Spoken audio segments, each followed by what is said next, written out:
নমস্কার, আমি বন্দনা। আমার কিচেনে আপনাদের সবাইকে স্বাগত জানাই। আবারও এসে হাজির হয়েছি আলুর পরোটার একটি রেসিপি নিয়ে। আলুর পরোটা তৈরি করার জন্য আমি এখানে পরিমাণ মতো আলু সেদ্ধ করে নিয়েছি। আলু সেদ্ধ হয়ে গেছে, এবার আমি ঠান্ডা করে নেব। আলু ঠান্ডা হতে হতে পরোটার জন্য আটা আমি মেখে নেব। এর জন্য আমি একটা বড় সাইজের বোল নিয়েছি, তাতে নিয়ে নেব আটা। আপনারা চাইলে ময়দা দিয়েও তৈরি করতে পারেন, আবার আটা ও ময়দা মিশিয়েও তৈরি করতে পারেন। আমি এখানে শুধু আটা দিয়েই তৈরি করব।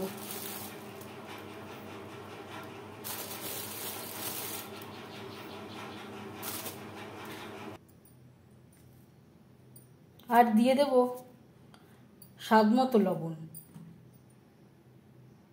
সামান্য পরিমাণে রিফাইন্ড অয়েল।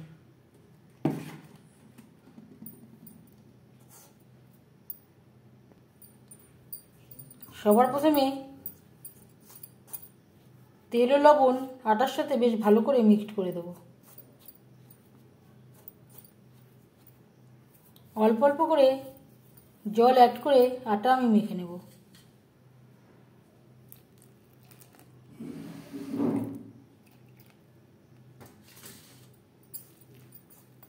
আটা মাখাটা খুব বেশি নরমও হবে না, আবার খুব বেশি শক্ত হবে না।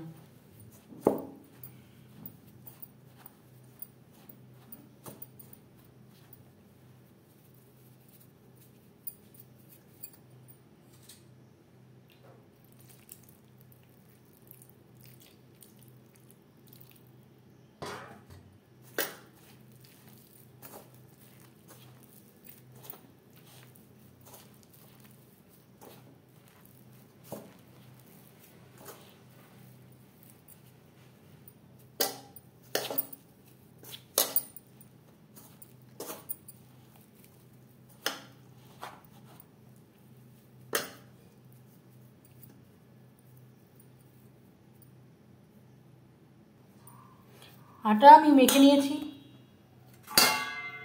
ঢেকে 15-20 মিনিটের জন্য রেস্টে রেখে দেব। গরম অবস্থায় আলু আমি ম্যাশ করে নিয়েছি, এবার আলু মেখে নেব। দিয়ে দেব লবণ,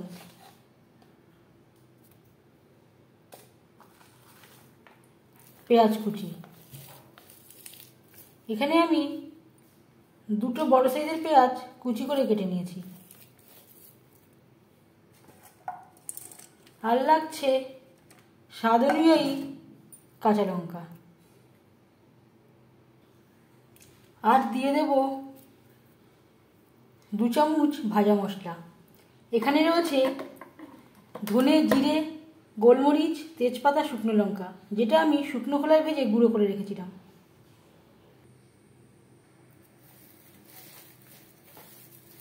সমস্ত উপকরণ দিয়ে ম্যাশ করা আলু বেশ ভালো করে মেখে নেব। আমি এখানে খাওয়ার লবণের ব্যবহার করলাম, এর পরিবর্তে আপনারা বিট লবণেরও ব্যবহার করতে পারেন, তাও কুচি করে অ্যাড করতে পারেন।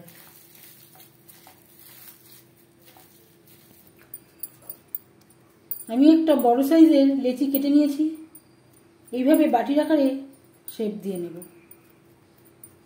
সাইডটা পাতলা করব, মাঝখানটা মোটাই রেখে দেব।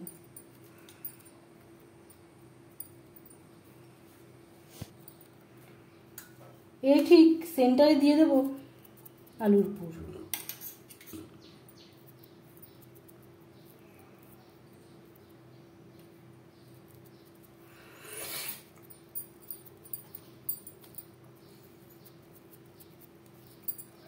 এভাবে একটু হাত দিয়ে প্রেস করে দেব।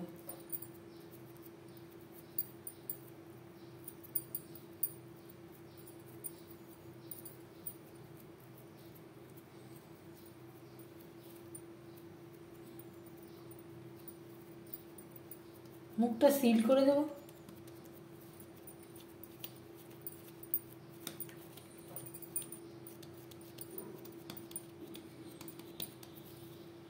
এর জন্য আমি এখানে চাটুতে আটা ছড়িয়ে নিয়েছি। আপনারা চাইলে তেল দিয়েও বেলতে পারেন।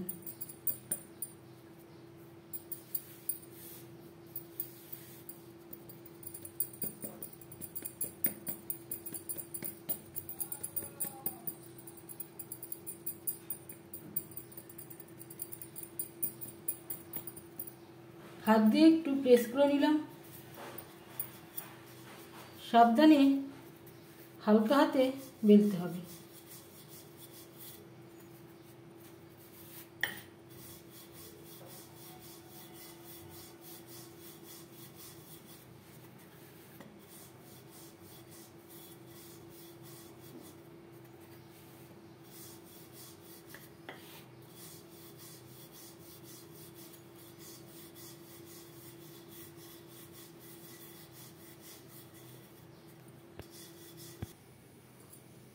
পরোটা আমি বেলে নিয়েছি।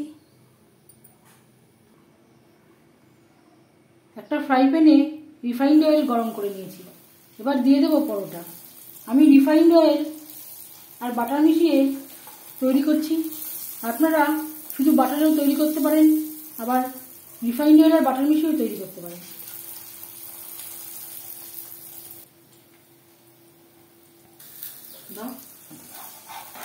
একটা সাইড ভাজা হয়ে গেলে সাবধানে উল্টে দেবো।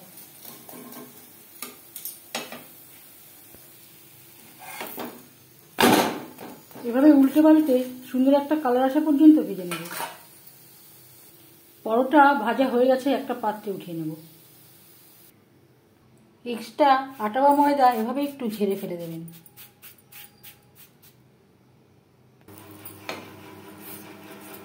পরের পরোটা একইভাবে ভেজে নেব।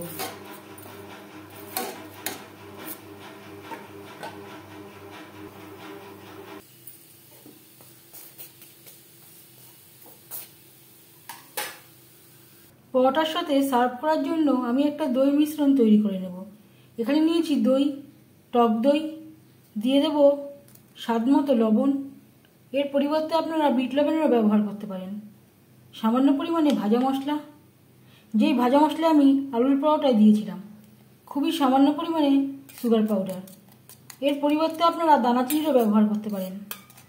দানাচিনি ব্যবহার করলে অনেক সময় মেল্ট হতে একটু সময় লাগে।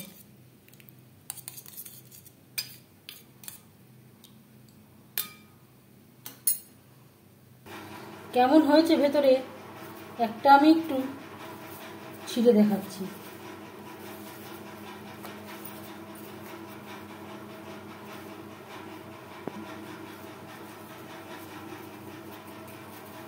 ভেতরে পুরোটাই ছড়িয়ে গেছে।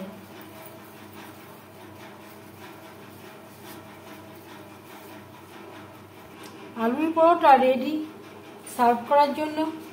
এভাবে আলুর পরোটা বানালে দোকান থেকে কিনে খাবার প্রয়োজন হবে না। এর সাথে থাকছে দইয়ের মিশ্রণ। উপর দিয়ে আমি সামান্য পরিমাণে ভাজা মশলা ছড়িয়ে দিয়েছি। আর সার্ভ করার সময় অবশ্যই দিয়ে দিতে হবে বাটার। এই আলুর পরোটা রেসিপিটি কেমন লাগলো অবশ্যই জানাবেন কমেন্টের মাধ্যমে। যদি এই রেসিপিটি ভালো লেগে থাকে লাইক করবেন, শেয়ার করবেন, সাবস্ক্রাইব করবেন আমার চ্যানেলটিকে। বেল আইকনটা ক্লিক করে দেবেন। যখন আমি নতুন ভিডিও আপলোড দেব তার নোটিফিকেশান সবার আগে আপনার কাছে পৌঁছে যাবে। আপনারা সবাই ভালো থাকবেন। এই ভিডিওটি দেখার জন্য ধন্যবাদ।